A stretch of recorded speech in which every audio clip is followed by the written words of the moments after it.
Halo, perkenalkan, nama saya Putu Priti Andini. Pada kesempatan kali ini, saya akan menjelaskan sebuah presentasi yaitu terkait peran middle management sebagai campaign agent dalam perubahan strategis. Sebelum saya memulai presentasinya, saya mohon maaf yang sebesar-besarnya jika dalam saya menjelaskan presentasi ini terdapat gangguan-gangguan suara karena kondisi yang kurang kondusif. Baik, pertama saya akan menjelaskan dulu mengenai profil perusahaan tempat saya bekerja. Di perusahaan ini saya bekerja sebagai HR officer dan pada presentasi kali ini middle management yang dimaksud adalah HR dan juga manager. Nah, sebelumnya saya ingin menjelaskan bahwa Wonderland Enterprise ini merupakan perusahaan Indonesia Australia yang bergerak di bidang jasa konsultan. Dan sebenarnya Wonderland Enterprise sudah memiliki banyak lini bisnis ya, bahkan sampai hospitality. Namun pada presentasi kali ini saya berfokus pada salah satu lini bisnis utamanya dari Wonderland Enterprise, yaitu Education One, di mana berfokus pada visa studi. Selanjutnya saya akan menjelaskan sedikit mengenai strategi objektif atau tujuan strategis dari Wonderland Enterprise, di mana Wonderland Enterprise yang beroperasi di bidang jasa dengan regulasi yang dinamis ya, kami memang berfokus pada tujuan strategis yaitu Global Trust and Accuracy. Selanjutnya saya akan membahas mengenai capabilities for change, di mana kapabilitas utama perusahaan ini terletak pada regulation agility, yaitu di mana mengingat hukum migrasi ini kan suka berubah secara dinamis seperti itu. Jadi perusahaan wajib memiliki kemampuan untuk terus update, bukan hanya bulanan, mingguan atau harian, bahkan update dalam hitungan jam. Nah, selain itu kapabilitas perubahan dalam perusahaan kami juga berfokus pada digital transformation readiness, di mana perusahaan harus memiliki kapabilitas untuk merespon perubahan regulasi migrasi yang sangat cepat. Nah, saat ini kapabilitas perusahaan sedang ditingkatkan dan berfokus pada integrasi cloud-based CRM. Selanjutnya, saya akan menjelaskan strategic process, di mana kami berfokus pada intersectional client journey. Nah, jadi memang ada hubungan antara sales dan juga compliance. Jadi ada ketersinambungan pada setiap anggotanya karena berfokus pada teamwork juga. Kami tangani itu prosesnya dimulai dari client acquisition yang dipegang oleh konsultan dan juga hingga case lodgement yang dipegang oleh tim admin atau tim processing. Namun memang pada kenyataannya sering terjadi hambatan karena memang ada beberapa konflik juga. Nah, proses strategis yang direformasi melalui integrasi cloud CRM ini nanti akan mendorong adanya feedback loop yang ketat. Jadi nanti sistem CRM tidak akan mengizinkan klien untuk lanjut ke processing tim jika parameter kelengkapan dokumen di awal itu belum terpenuhi seperti itu. Jadi ini adalah bentuk optimalisasi proses strategis untuk meminimalkan pekerjaan ganda juga dan dapat mencegah penurunan kepuasan klien akibat penolakan visa. Selanjutnya masuk ke analisa kasus, di mana kasus yang saya bawakan ini adalah kasus yang baru terjadi beberapa waktu yang lalu, yaitu adanya konflik antara tim konsultan. Di sini tim konsultan juga sekaligus sebagai tim sales juga ya, dan juga tim processing ataupun tim administrasi, di mana ada perbedaan kepentingan. Karena memang fokusnya itu biasanya pada insentif, adanya insentif bias dan juga cultural resistance. Konflik ini itu terjadi memang disebabkan juga oleh dua penyebab gitu ya, yaitu adanya silo hierarki dan juga silo mentality. Pertama saya akan menjelaskan mengenai silo hierarki terlebih dahulu. Nah, silo hierarki ini terjadi dalam implementasi CRM, di mana masalahnya itu adalah top manajemen itu memutuskan untuk integrasi CRM berbasis cloud untuk akses database secara real time.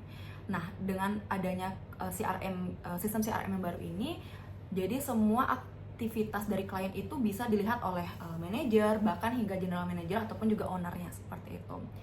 Nah, disinilah adanya perbedaan pendapat atau mungkin perbedaan pemahaman juga nih antara top manajemen dan juga low manajemen. Di sini konsultan itu merasa bahwa sistem yang baru ini hanyalah sebagai alat pengawasan saja, bukannya sebagai alat bantu, sehingga jadinya terjadi resistance penggunaan.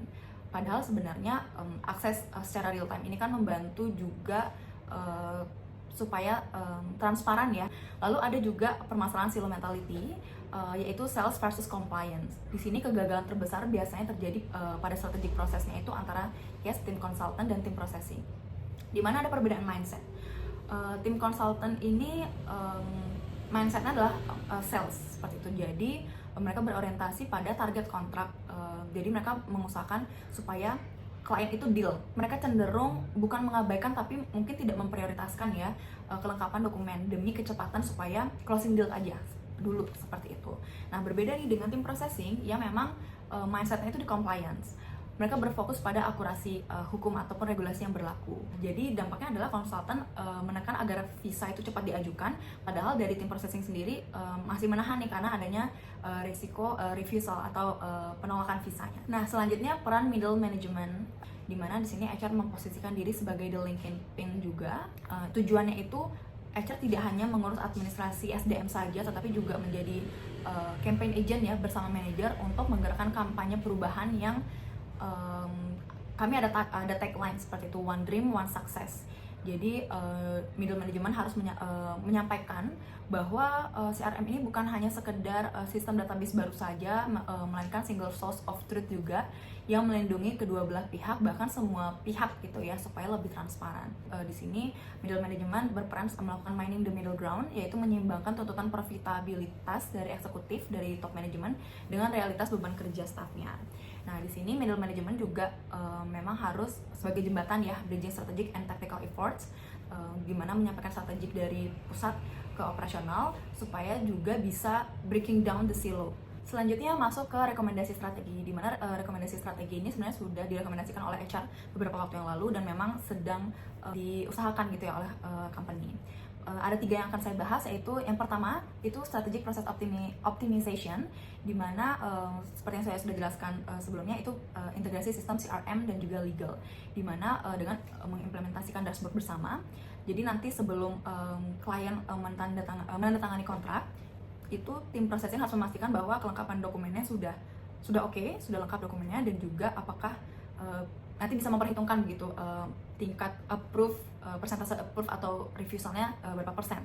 Fokus yang kedua adalah high impact change area, di mana yang perlu adanya perubahan besar di sini adalah pertama meredesign KPI dan incentives scam. Jadi memang merubah scam bonus. Untuk kasusnya seperti ini memang skema bonus ini agak tricky karena memang dari tim konsultan bekerja sebagai tim sales, tapi sebenarnya ada andil juga dari tim processing gitu, karena mereka lah yang mengurus dan apply visanya. Jadi memang akan dirubah nanti skema bonusnya menjadi bonus tim per case, per klien. Jadi nanti bonus hanya akan cair jika visanya sudah di-approve. Lalu fokus yang kedua itu stakeholder engagement, di mana memang sangat penting untuk menjaga hubungan antar tim dan pemangku kepentingan lainnya. Karena hubungan yang kuat itu dapat mendorong rasa kebersamaan dalam menjalankan visi dan tujuan operasional, sehingga nantinya akan mengurangi resisten. Lalu yang ketiga itu adalah communication and strategic change, di mana ada 2 fokus, yaitu job shadowing dan communication channel. Nah, untuk communication channel ini, manajer sebagai middle management memang kedudukannya sangat penting dalam memimpin komunikasi antar tim. Jadi kalau misalnya ada konflik, biasanya kan konflik itu terjadi karena adanya perbedaan pemahaman dan juga perbedaan kepentingan. Disinilah peran manajemen untuk menjembatani ataupun juga memfasilitasi komunikasi antara kedua tim ataupun juga kedua karyawan ya yang sedang berkonflik seperti itu.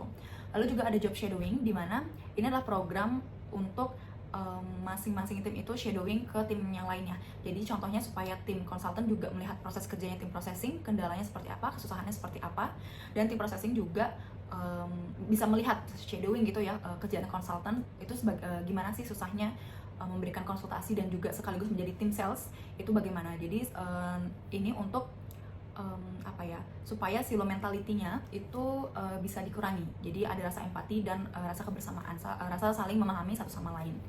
Baik, sudah masuk ke kesimpulan.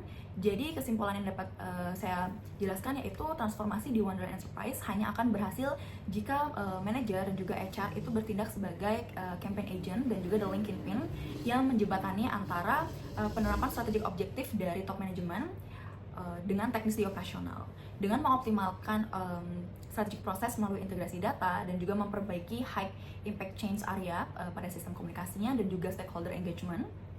Perusahaan tidak hanya menghilangkan silo saja, tetapi juga dapat meningkatkan nilai jual perusahaan sebagai konsultan visa yang paling akurat dan terpercaya.